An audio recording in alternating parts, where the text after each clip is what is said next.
Good morning everyone. सबसे पहले तो मैं थैंक्स करना चाहूँगा अर्जुन खन्ना सर का एंड मैनेजमेंट का, विवेक सर का, नरेश चटवाल सर का, जिन्होंने इतने अच्छे से इस ट्रिप को ऑर्गेनाइज करा और हम अपनी मेमोरीज को रिकॉल कर पाए और हम उन सारी यादों को रिकॉल कर पाए जिसको शायद हम लॉकडाउन और बहुत सारे कारणों की वजह से मिस कर रहे थे। तो एक जबरदस्त अपलॉज मैं चाहूंगा कि हम सब लोगों की तरफ से for Arjun Khanna sir, for Vivek Gupta sir and for Naresh Chatwal sir. बाकी आज मैं खुद बहुत एक्साइटेड हूं क्योंकि आज बहुत सारे लोगों को मुझे सुनने का मौका मिलने वाला है और मैं खुद बहुत एक्साइटेड हूं बहुत सारे हमारे सीनियर लीडर्स को सुनने का। लेकिन जो कुछ समय मुझे मिला है, जैसे ही मैं इस रिजॉर्ट में आ रहा था तो कल निखिल सर ने, भूपेंद्र सर ने क्वेश्चन पूछा था कि कितने लोग ऐसे हैं जो शायद इस ट्रिप में या किसी भी एक ऐसी ट्रिप में पहली बार आ रहे हैं। तो मैं देख पा रहा था कि 60 to 70% लोग ऐसे थे जो कहीं ना कहीं इस तरीके की ट्रिप में पहले बार आए थे। मुझे आज भी याद है 2010 I started working in direct selling business. 2010 में मेरी शुरुआत हुई और 2011 में मुझे एक पहली ट्रिप में जाने का मौका मिला था, जो ट्रिप कहीं ना कहीं शिमला में थी। और जब मैं उस ट्रिप में पहली बार पहुंचा था तो वो बहुत ही मध्यम वर्गीय परिवार में मेरा बॉर्न एंड ब्रॉट अप हुआ था। तो जब मैं पहली बार उस रिजॉर्ट में गया और आज से कुछ साल पहले मैं रिकॉल करता हूं, और उस रिजॉर्ट के जब मैं रूम में गया और रूम के पीछे एक बालकनी थी और उस रूम के में अभी तो बहुत सारा हमारे पास जूम है, हम अपनी टीम को सारी चीजें इतनी अच्छे से दिखा सकते हैं। और उस रूम के अंदर मैं गया, वहां पे चाय पीने का मन नहीं था लेकिन इलेक्ट्रिक केटल पे जबरदस्ती चाय बना रहा था और उस रूम को चेरिश कर रहा था। और उस रिजॉर्ट में रहकर एक सपना मैं ये देख रहा था, क्या इस तरीके की लाइफ आगे आने वाले समय में मैं अपने पेरेंट्स को दे पाऊंगा? क्या जहां आज मैं हूं, जहां मैं आया हूं, जिस रिजॉर्ट को मैं चेरिश कर रहा हूं, क्या ऐसा लाइफ, क्या ऐसे रिजॉर्ट्स में मैं अपने पेरेंट्स को भी ला सकता हूं? क्या मैं अपनी फैमिली को भी ला सकता हूं? और यही सपना था जो मैं उस समय देख रहा था। और एक सपना में, एक और सपना जो मैं देख रहा था उस पोजीशन ऑफ टाइम पे, मैं देख पा रहा था कि मेरी upline Nikhil sir, Bhupendra sir and Arun sir ने जो ट्रिप ऑर्गेनाइज करा था जिसमें मैं एज अ सिल्वर गया था, तो मैं ये सोच पा रहा था क्या कभी आगे आने वाले समय में ऐसा भी हो सकता है कि मेरी भी टीम से सिल्वर से अबव कॉन्फ्रेंस होगी। ये दो सपने थे जो उस रिजॉर्ट में मैं देख पा रहा था।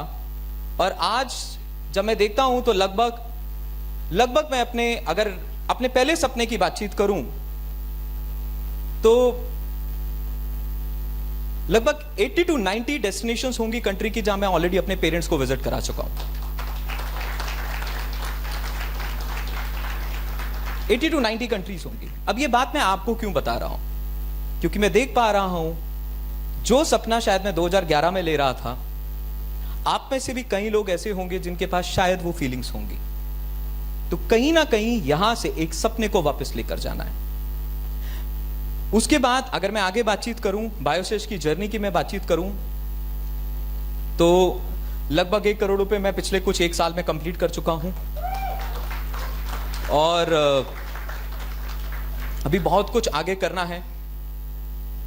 आज एक छोटी सी स्टोरी मैं आप सब लोगों के सामने रखना चाहता हूं। वो स्टोरी कुछ इस तरीके से है कि एक फादर थे और उनके 3 बेटे थे।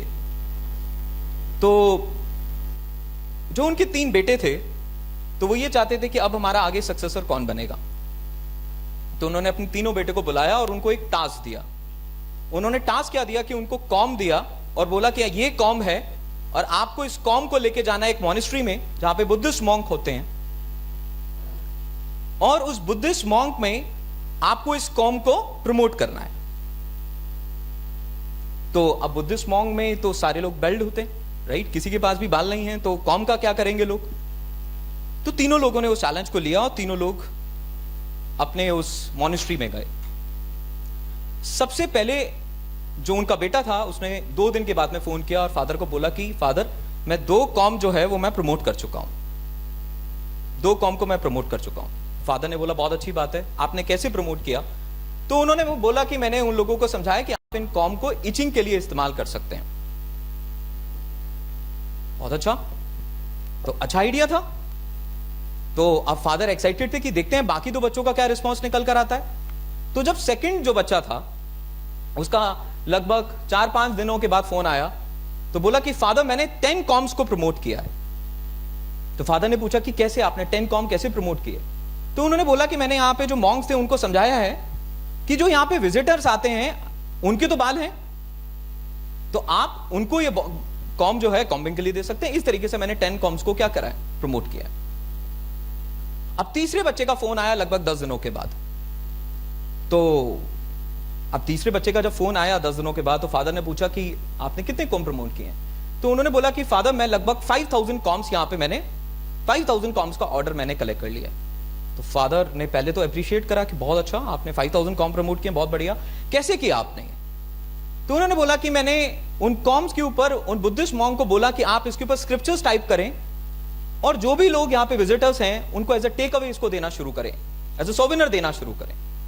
अब इस स्टोरी का क्या मोरल था?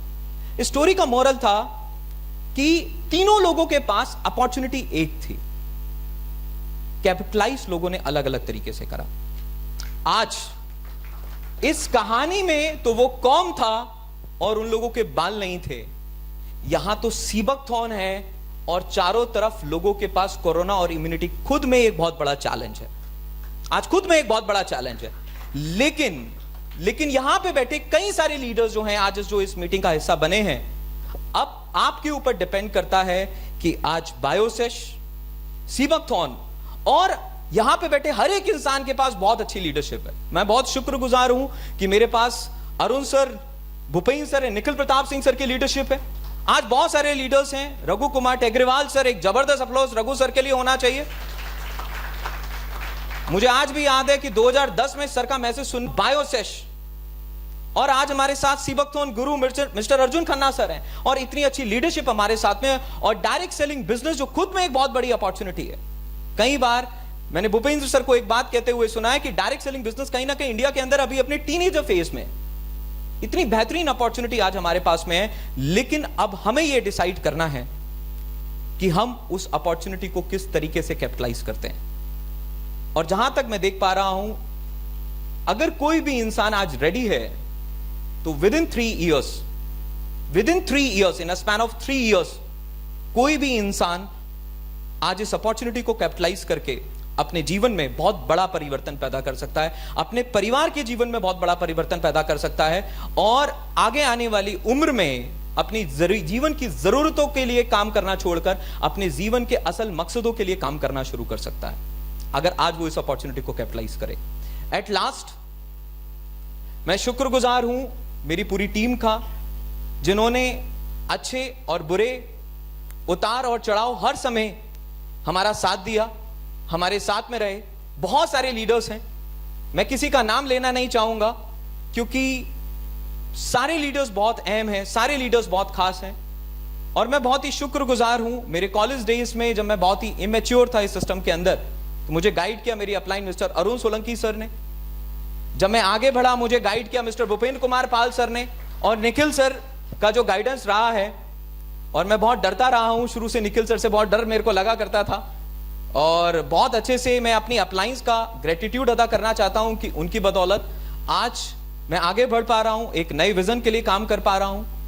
और आज टीम एसओएल की अगर मैं बातचीत करूं, आज टीम एसओएल का जो विजन है, आज टीम एसओएल जिस विजन के साथ में काम कर रही है, टीम एसओएल का विजन है, पास्ट में हम लोगों ने कई सारे ऑडिटोरियम्स का सपना लिया, उसको पूरा किया, स्टेडियम्स का सपना लिया, उसको पूरा किया, और आज अपनी अपलाइंस के मार्गदर्शन में उस विजन, जो विजन आज हमारे जहन में है, जो हमारे दिमाग में है, वो है जवाहरलाल नेहरू स्टेडियम। जहां तक जिस विजन तक हमें पहुंचना है, 2023 तक उस जवाहरलाल नेहरू स्टेडियम तक हमें पहुंचना है।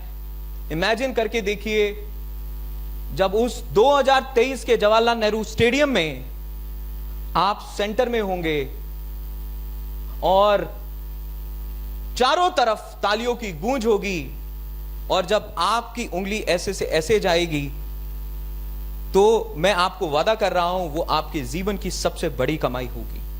वो आपके जीवन की वो गूंज, वो शोर, वो आपकी की सबसे बड़ी कमाई होगी। 2023 तक उस जवाहरलाल नेहरू स्टेडियम तक हमें पहुंचना है। और जैसा कि आज जो हमारे पास बायोसेश इतने बेहतरीन प्रोडक्ट्स हमारे पास में हैं और इतनी बेहतरीन लीडरशिप हमारे पास में है, उनको इस्तेमाल करते हुए उस विजन तक हमें पहुंचना है। और बस यही कुछ बातें हैं जो मैं अपनी तरफ से करना चाहता था। और एट लास्ट मैं थैंक्स दोबारा से करना चाहूंगा अपनी अपलायंस का, जिन्होंने मुझे मौका दिया आज स्टेज पे आने का। और that's all. Thank you, thanks a lot.